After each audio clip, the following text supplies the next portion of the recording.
राधे राधे दोस्तों, मैं मयूरी आपका अपने चैनल पर स्वागत करती हूँ और आशा करती हूँ कि आप सभी मस्त होंगे, स्वस्थ होंगे और बहुत खुश होंगे। भगवान आप पर अपनी कृपा ऐसे ही बनाए रखे। दोस्तों, अगर आप हमारे चैनल पर पहली बार आ रहे हैं तो हमारे चैनल को सब्सक्राइब करना ना भूलें और कमेंट में राधे राधे ज़रूर लिखें। दोस्तों, आज हम पुरुषोत्तम मास महात्म्य कथा का 16वां अध्याय सुनाएंगे। वाल्मीकि ऋषि बोले, हे महाराज, हमारे वचन को सुनिए। गरुण जी ने केशव भगवान की आज्ञा से इस प्रकार ब्राह्मण श्रेष्ठ से कहा। गरुण जी बोले, हे द्विज श्रेष्ठ, तुमको 7 जन्म तक पुत्र का सुख नहीं है। यह जो वचन हरि भगवान ने कहा सो इस समय तुमको वैसा ही है। फिर भी कृपा से स्वामी की आज्ञा पाकर मैं तुमको पुत्र दूंगा। हे तपोधन, हमारे अंश से तुमको पुत्र प्राप्त होगा, जिस पुत्र से गोमती के साथ तुम्हारे मनोरथ को प्राप्त करोगे। किंतु उस पुत्र से होने वाला दुख तुम दोनों को अवश्य होगा। हे महाराज, तुम धन्य हो जो तुम्हारी बुद्धि हरि भगवान में हुई। हरि भक्ति सकाम हो अथवा निष्कामत हो, श्री हरि भगवान को दोनों ही प्रिय हैं। मनुष्यों का शरीर तो जल के बुद्ध बुद्ध के समान क्षण में नाश होने वाला है। उस शरीर को प्राप्त कर जो हृदय में हरि के चरणों का चिंतन करता है वह धन्य है।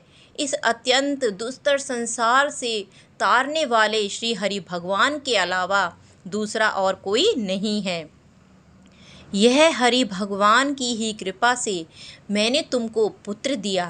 मन में श्री हरि को धारण कर सुखपूर्वक विचारों और उदासीन भाव से संसार के सुखों को भोगो। वाल्मीकि ऋषि बोले, गौतमी और सुखदेव दोनों स्त्री पुरुष के देखते देखते उत्तम वर को देकर उसी समय गरुड़ पर सवार होकर भगवान हरि शीघ्र ही वैकुंठ को चले गए। सुखदेव भी स्त्री के साथ मन के अनुसार पुत्र रूप वर को पाकर अपने घर को आया और उत्तम सुख भोगने लगा। कुछ समय बीतने के बाद गौतमी को गर्भ रहा और 10वें महीने को प्राप्त होने पर गर्भ पूर्ण हुआ। प्रसूति काल आने पर गौतमी ने उत्तम पुत्र पैदा किया और पुत्र के होने पर सुखदेव बहुत प्रसन्न हुआ। श्रेष्ठ ब्राह्मणों को बुलाकर जात कर्म संस्कार और अच्छी तरह स्नान कर ब्राह्मण श्रेष्ठ सुदेव ने उन ब्राह्मणों को बहुत दान दिया। ब्राह्मण और स्वजनों के साथ बुद्धिमान सुदेव ने नामकरण संस्कार किया। कृपालु गरुण जी ने प्रेम से यह पुत्र हुआ। शीतकालीन चंद्रमा के समान उदय को प्राप्त तेजस्वी यह शुक्र के सदृश्य हैं। इसलिए मेरा यह प्रिय पुत्र सुखदेव नाम वाला हो। माता के मन को आनंद देने वाला वह पुत्र पिता के मनोरथों के साथ साथ शुक्ल पक्ष के चंद्रमा के समान बढ़ने लगा। पिता ने हर्ष के साथ उपनयन संस्कार कर गायत्री मंत्र का उपदेश किया। बाद वह बालक वेदारंभ संस्कार को प्राप्त कर ब्रह्मचार्य व्रत में स्थिति हुआ। उस ब्रह्मचार्य के तेज से युक्त बालक साक्षात दूसरे सूर्य के समान शोभित हुआ। बुद्धि सागर उस बालक ने वेद का अध्ययन प्रारंभ किया।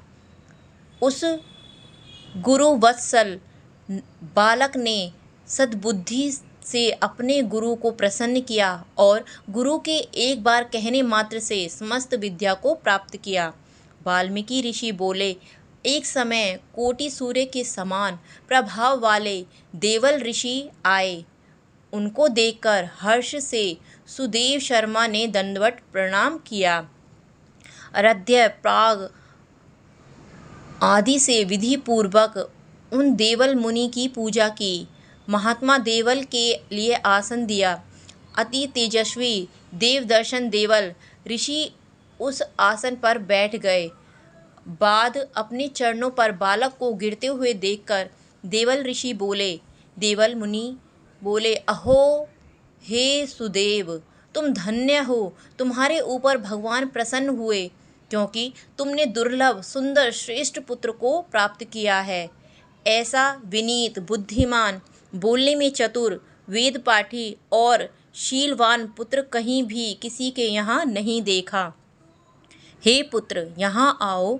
तुम्हारे हाथ में यह कौतुक क्या देखता हूँ? सुंदर छत्र, 2 चामर यवरेखा के साथ कमल जानू तक लटकने वाले हाथी के सूंड के समान ये तुम्हारे हाथ, कान तक फैले हुए विशाल लाल नेत्र, शरीर गोल आकार का, त्रिवली से युक्त पेट है।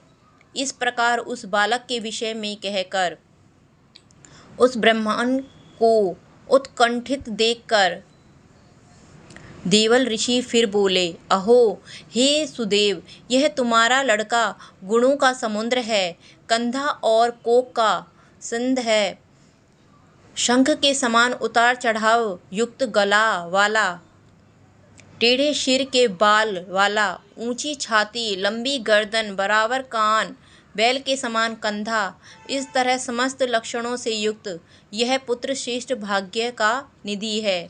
एक ही बहुत बड़ा दोष है जिससे सब व्यर्थ हो गया।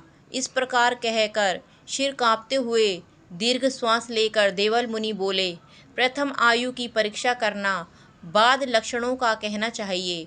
आयु से हीन बालक के लक्षणों से क्या प्रयोजन है? हे सुदेव, यह तुम्हारा लड़का 12वें वर्ष में डूबकर मर जाएगा। इससे तुम मन में शोक नहीं करना। अवश्य होने वाला निसंदेह होकर ही रहता है। मरणासन को औषध देने के समान उसकी कोई प्रतिक्रिया नहीं है। वाल्मीकि ऋषि बोले, देवल मुनि इस प्रकार कहकर ब्रह्मलोक को चले गए और गौतमी के साथ सुदेव ब्राह्मण पृथ्वी पर गिर गया। पृथ्वी पर पड़ा हुआ देवल ऋषि के कहे हुए वचनों को स्मरण कर चिरकाल तक विलाप करने लगा। बाद उसकी स्त्री गोमती धैर्य धारण करती हुई पुत्र का अपनी गोद में लेकर प्रथम प्रेम से पुत्र का मुख चुम्बन कर बाद गौतमी बोली, हे द्विजराज, होने वाली वस्तु में वह नहीं करना चाहिए, क्योंकि नहीं होने वाला है वह कभी नहीं होगा और जो होने वाला है वह होकर ही रहेगा। क्या राजा नल, रामचंद्र और युधिष्ठिर दुख को प्राप्त नहीं हुए? राजा बलि भी बंधन को प्राप्त हुआ, यादव नाश को प्राप्त हुए, हिरण्याक्ष कठिन वध को प्राप्त हुआ, वृतासुर भी मृत्यु को प्राप्त हुआ, रावण के भी उसी तरह शीश काटे गए। हे मुने, भगवान रामचंद्र भी वन में जानकी के विरह को प्राप्त हुए, महर्षि परीक्षित भी ब्राह्मण से मृत्यु को प्राप्त हुए। हे मुनीश्वर, इस प्रकार जो होने वाला है वह अवश्य होता है। इसलिए हे नाथ, उठिए और सनातन श्री हरि भगवान का भजन करिए, जो समस्त जीवों के रक्षक हैं और मोक्ष पद को देने वाले हैं। वाल्मीकि ऋषि बोले, इस प्रकार सुदेव ने अपनी स्त्री गौतमी के वचन को सुनकर स्वस्थ हो हृदय में श्री हरि भगवान के चरणों का ध्यान कर पुत्र से होने वाले शोक को जल्दी ही त्याग दिया। तो कहते रहिए, श्री हरि भगवान की जय।